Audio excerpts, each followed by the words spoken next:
जब जब तम की चादर फैले, जब जब तम की चादर फैले, परिधान उजले और मन मैले, जब पापों की बारात लिए कोई बाबर शोर मचाता है, तब तब प्रकाश फैलाने को नानक सा जोगी आता है।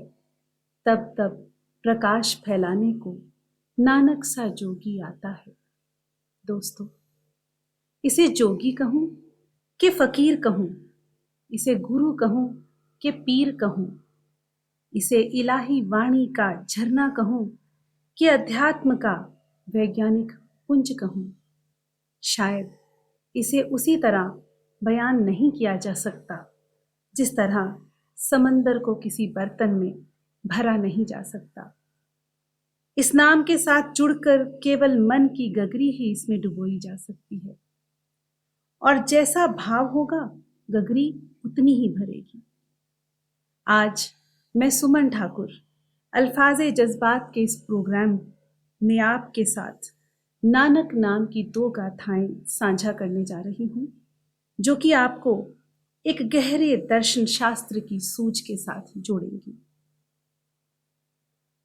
बामुश्किल कोई 16 बरस की उम्र होगी गुरु नानक की उस गीली रात को। सावन का महीना, पानी झमाझम बरस रहा था और आधी रात को नानक के कक्ष का दीपक जल रहा था। गायन गूंज रहा था। जब नानक चुप होते तो बाहर किसी पेड़ पे बैठा पपीहा पीहू पीहू करने लगता।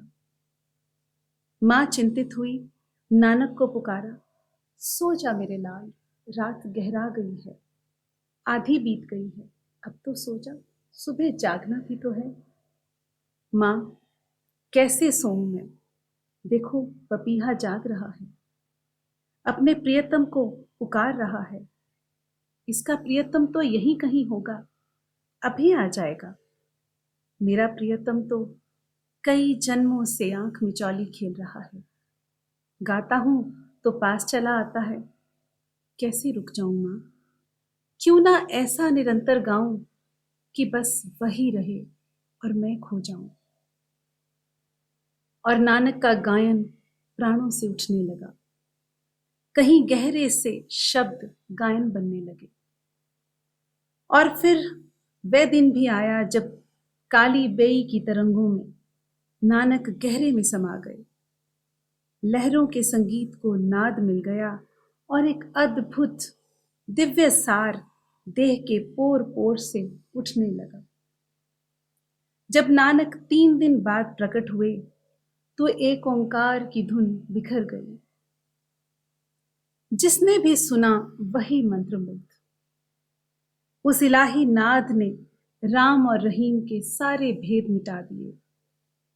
यहीं से एक काफिला जुड़ना शुरू हुआ था, एक ऐसा काफिला जो अंधविश्वासों से दूर वैज्ञानिकता की उंगली थामे एक ऐसी जीवंत विचारधारा का पैरोकार बनना चाहता था जिसमें गायन हो, संगीत हो, पहली सांस से लेकर अंतिम सांस तक केवल अच्छा जीवन जीने की प्रक्रिया सीखने की सुदृढ़ भावना हो।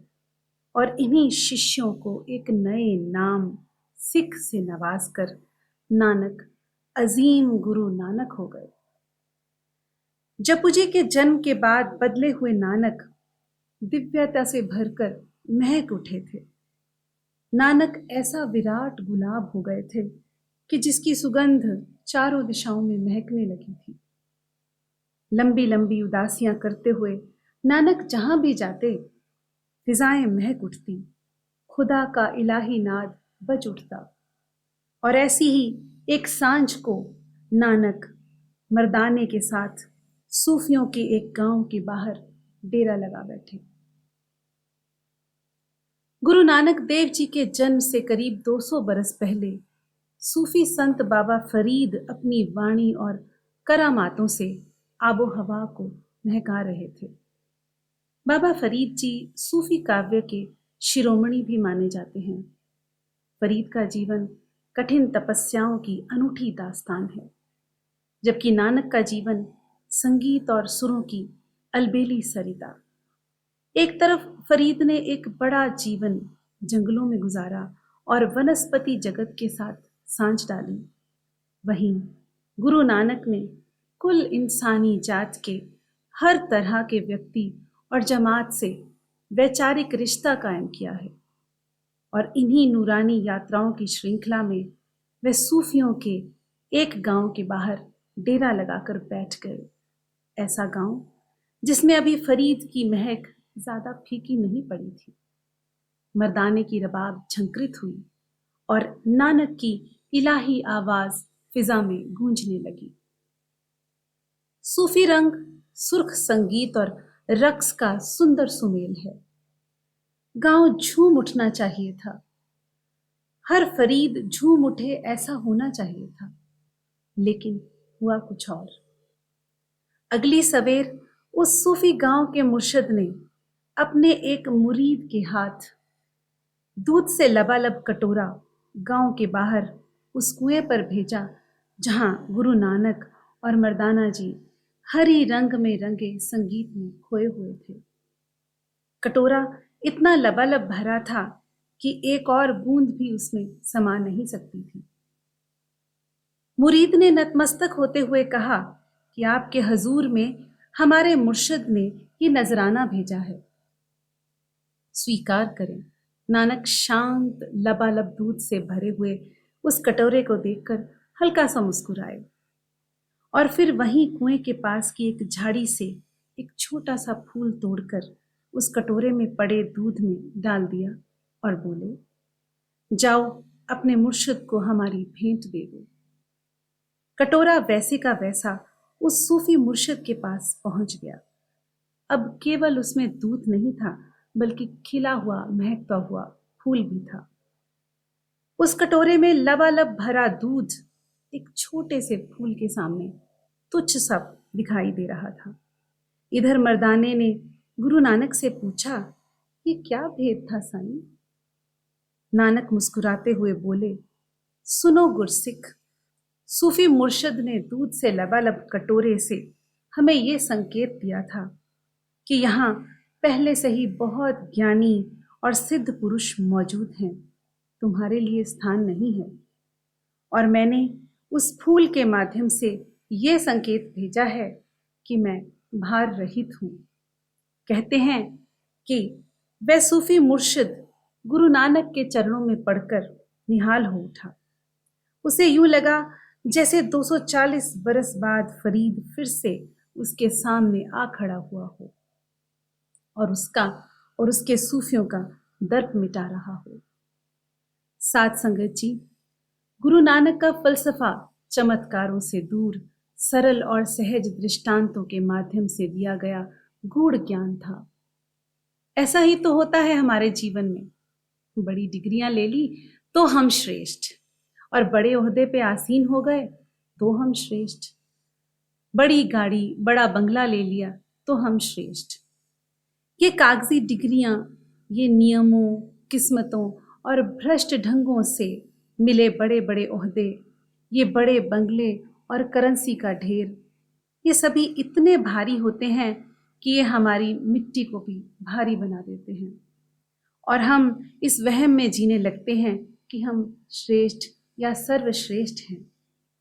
बस यहीं हम खुद के वास्तविक वजूद से कटने लगते हैं और कभी कभी इतनी दूर निकल जाते हैं कि आखिरी सांझ का सूरज जब अस्त हो रहा होता है तो हमारी सर्वश्रेष्ठता अंधी हो जाती है, क्योंकि आगे कोई प्रकाश नजर नहीं आता।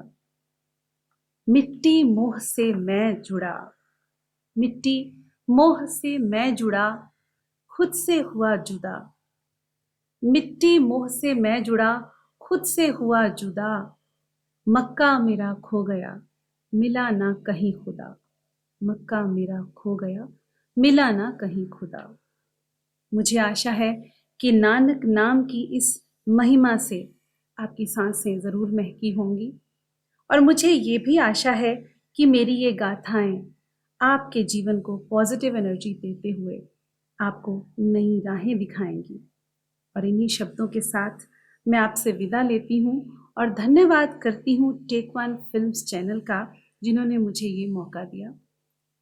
ऐसी ज्ञानवर्धक और मनोरंजक गुफ्तगू मैं आपके साथ साझा करती रहूँगी।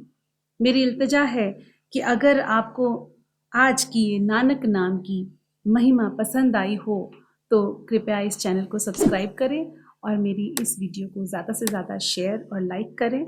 आपका बहुत बहुत धन्यवाद।